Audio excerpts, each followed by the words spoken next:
House in Baltimore here. We're trying to bring on some old friends and some new friends to talk sports during a little bit of a tender time. Only the Orioles are playing, and clearly they have not been playing well. And in come the Cleveland Indians this week. And if you're familiar with our program, you know I got a lot of friends out there in Cleveland. We've heard from Munch Bishop this week, and Michael Regai, and Daryl Ryder, and a host of Indians writers. But I thought, who do I know that really knows the Indians and loves the Indians? And I can't think of a bigger Indians fan in my world than this guy.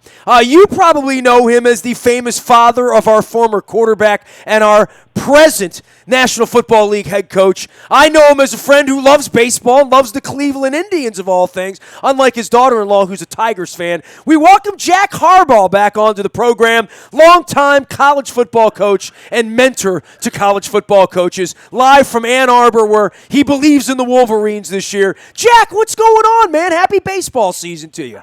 Well, happy baseball season to you. So good to visit with you again, Nestor. And we're right in the middle of it now, right in the thick of baseball season. And it's so interesting for Jackie and myself to watch the Orioles and the Indians battle it out. And last Tuesday, what an amazing comeback on the part of the Orioles. And I think Manny Machado, your third baseman, what do you have, 2 home runs and 4 hits, but he was hitting 205 earlier in the month, Jack. At some point, it's it really is amazing when these guys have all this talent. We just expect consistency from athletes, right? I mean, he hit 300 last year, so he's going to hit 300 this year, and that's what they are. It's not as easy as Tom Brady makes it look, right? You know what? That's probably a great analogy.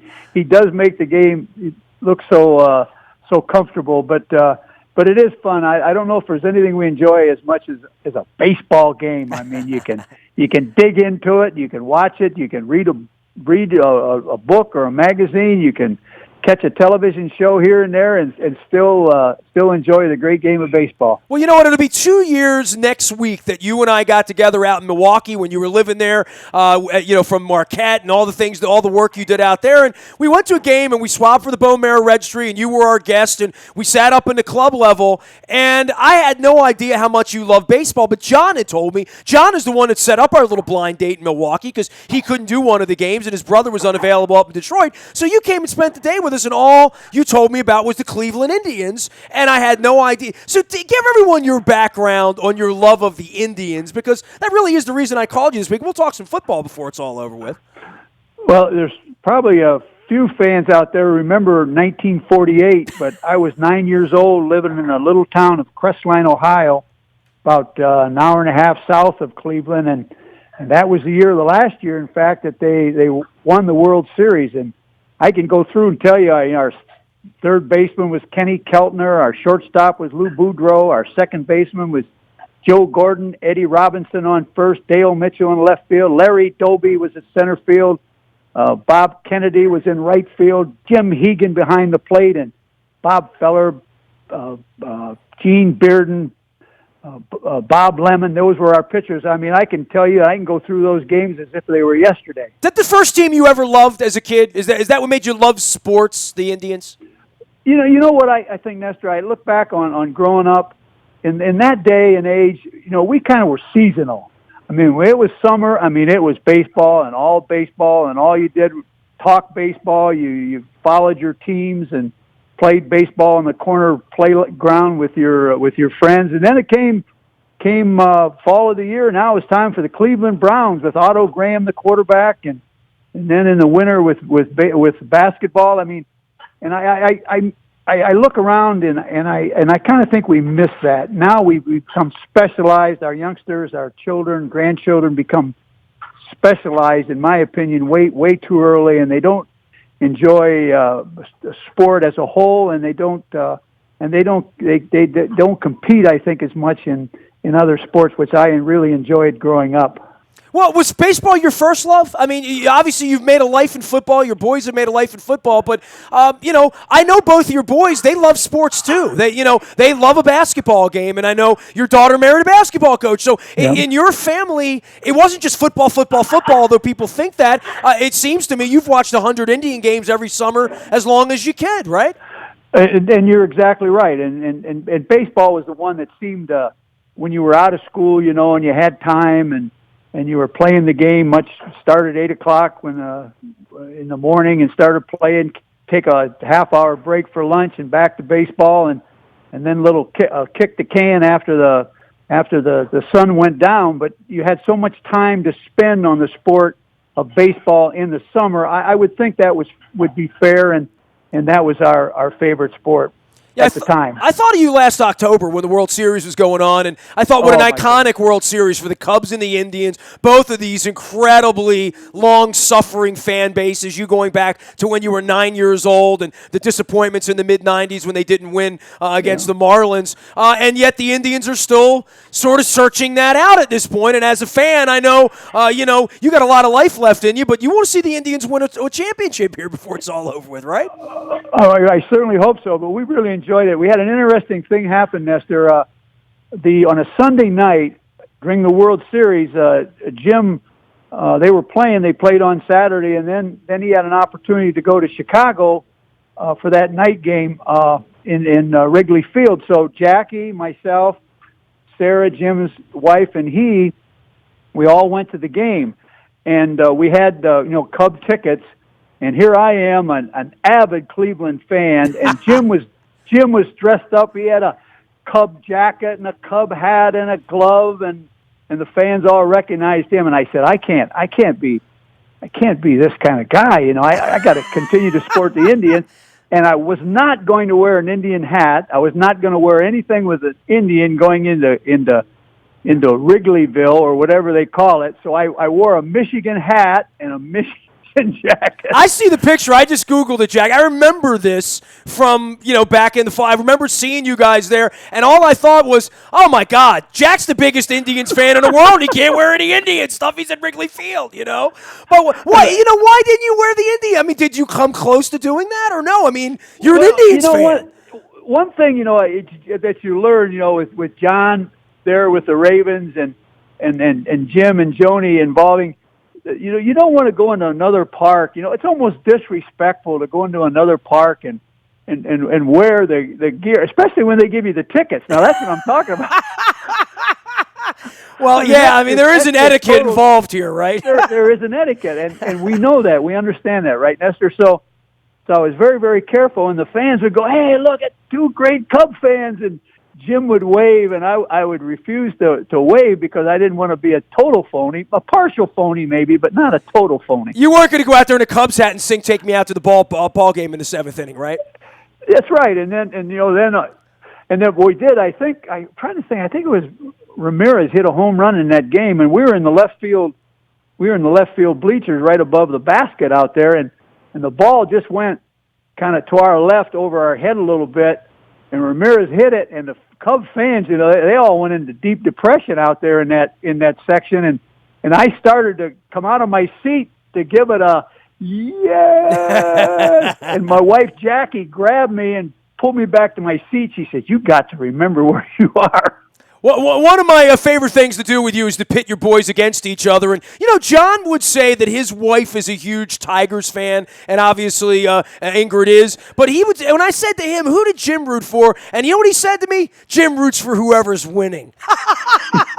Very, very well said. Is that true? And John certainly has a good handle on that, and that's exactly right. Jim, he would catch the standing. Now, John is loyal. Now, John was an Indian fan. He and I kind of hung together. But if it's the end of the season and the Indians were like in fourth place, third place, and it didn't look like they were going to make a run for it. Which was most of his childhood as well, by the way. He would leave you and then scan the standings, and whoever was in first place, and all at once he was had been a lifelong fan of that particular team. But one great story, remember the old Municipal Stadium, Nestor, back in Cleveland? Oh, absolutely. The Mistake on the Lake, of course. On the lake, and we used to go there. Jackie's parents both lived there, and we used to go there in the summer for vacation when I was coaching. And so John and Jim and Joni, we would bring her to the game. There would be the three of us, and we'd sit in the stands. And that was 78,000 seat stadium. And I swear, when the old play ball, the ball was thrown out, there would be about 2,000 fans in the stadium. Not a fan more than 2,000. And I would gather the three of them together, and I'd say, John, Jim, and Joni, today I'm going to tell you, if each one of you don't get a ball I'm going to be so disappointed in your athleticism. Because to get a ball today, all you have to do is to be able to run. If you can run, you will find a ball because of the number of fans that are in this particular stadium. And I think John and Jim today both count the balls they got in those games as souvenirs, but the competition was very, very lean.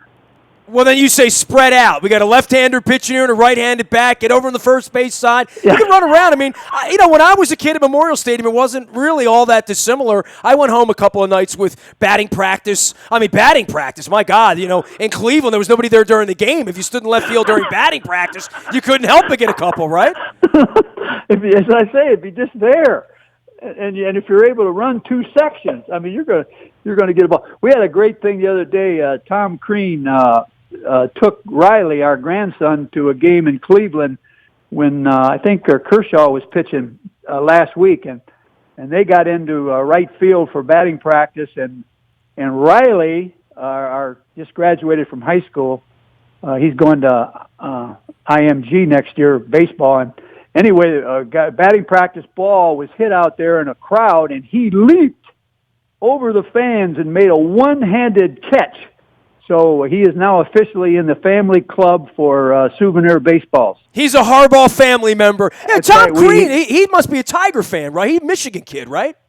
You know what? He's a Cleveland Indian fan. I've had a tremendous influence on Riley along those lines. So I got him. We talked. In fact, we talked last night when the game was going on, and he was following it in Bloomington, and I was following it here. We had a chance to talk about it a little bit. Well, you've had a hell of a career in coaching, and you've been hired, you've been fired, you've moved your family around. Now you're living next to Jim out in Ann Arbor. By the way, Jack Harbaugh joining us here live via satellite from Ann Arbor. It must be tough for you as the parent of all of this to see what Tom went through at Indiana, to see the angst when your kids struggle. Obviously they've all done well for themselves, they've all made a lot of money, but being employed, winning, and keeping a job and all that. I mean, Jim's the toast of the town right now because they're winning football games out there, but you've seen all that turn for all of your kids. That must be even more difficult than it was for yourself, right? The beauty of it all, Nestor, is that we did it for 46 years, and we, as you mentioned, I got fired at Western Kentucky at one time. They threatened to take the program. They were going to dismantle the football program. We've had seasons that we weren't proud of, games that we lost that we should have won, and you would come home every day after a practice that didn't go well or a game that didn't go well, and your kids saw you, and they saw that, and they saw the good times and the bad times, and then through all of that, they decided that's what they wanted to be involved in. They wanted to be coaches, and for me personally, that has brought great pride into my life. Is they saw the things that we were doing, and my daughter, she goes into coaching, watching Jackie in the way how magnificently she has adjusted to the coaching thing, but then to see them do what you wanted to do, I don't think I get greater pride out of anything other than to watch them. And the lesson I think that they all have brought with them is that you can't be scared. You can't coach scared. You can't go through life scared. I mean, you've got to attack every day with an enthusiasm unknown to mankind. Every single day. Wake up, attack that day as no other day. Better today than yesterday, better tomorrow than today, and not go through life scared.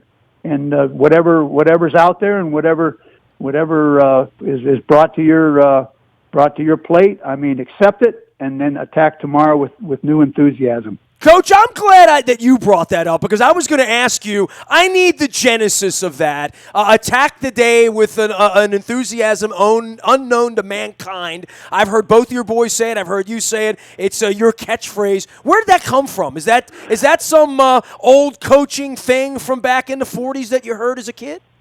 Nope. It came from Iowa back in 1970, 71, and 72 when I was coaching at Iowa before we came to Michigan in 73, but we were out there, and John and Jim were like 11 years old, 10 years old, colder than you can imagine there in Iowa, and I would drive them to school in the morning in the dead of winter.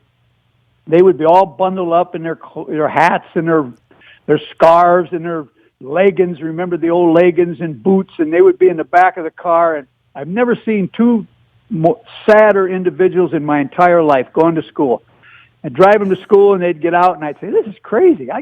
We got to find something to get these guys motivated." So one day, why I don't know, but I turned around and I saw them. They were sad faces, and they looked like they like their a forced march. And I said, "Gentlemen, today we will attack this day with an enthusiasm unknown to mankind, and we will take no wooden nickels. Do you understand?"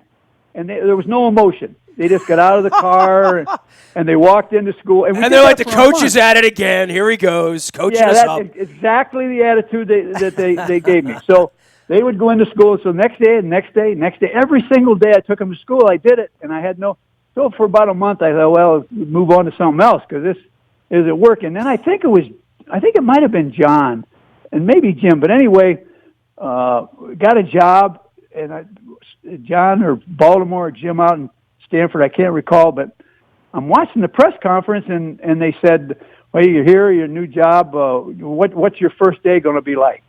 And they looked right into the camera, and they said, "Today we're going to attack this day with an enthusiasm unknown to mankind."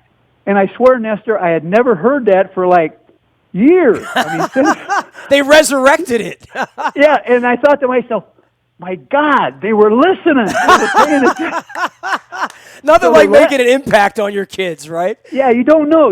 That's the point. So the parents out there and grandparents, you keep the message coming. Keep pounding and pounding and pounding at the message, and you'll be pleasantly surprised that they're listening more than we think they are.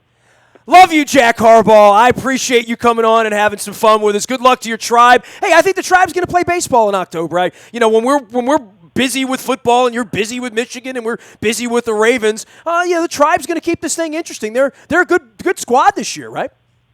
Right, and if we get out that way, Nestor, maybe you and I, we can go out and watch a baseball game and have some fun. Of course we'll do that. Let's go do it. Let's go have a hot dog and a beer, and we'll attack that game with an enthusiasm unknown to mankind. I'm looking forward to it, Jack.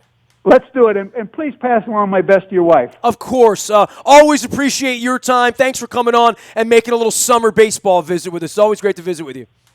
Thank you very much. Take care now. Jack Harbaugh, he should write books, man. I want to write Jack Harbaugh's book. I want all of the all of that 50 years of coaching experience in one little place where I can go to it. I think like Coach Wooden. I love Coach Wooden stuff. Everybody knows that about me. There he goes, Coach Jack Harbaugh, our coach's pop, who once sat at a Milwaukee Brewers game with me. And, I didn't even remind him of the funniest thing that's ever happened was a lady sitting next to us picking on John and picking on Jim. That was a good time. She was a Brewers fan. You can find me out in the Bayou Toyota Audio Vault 24 hours a day from anywhere in the world on your mobile device by downloading the TuneIn Radio app. We do come in crystal clear from wherever you are. The morning newspaper ships digitally to your email inbox. It's all brought to you by Planet Fitness and PlanetFitness.com. Last but never least, breaking news happens first on the WNST Tech Service. We hope there's no breaking Ravens news this summer. That probably would not be good. It's all brought to you by Coons Ford of Security Boulevard. And, of course, Dennis will be here on Thursday driving you home, getting you ready for the weekend. I am Nestor. We are WNST.net, and we are available on Facebook, Twitter, LinkedIn, Snapchat, Instagram, and streaming live on our Facebook as well as our YouTube WNSTV channel.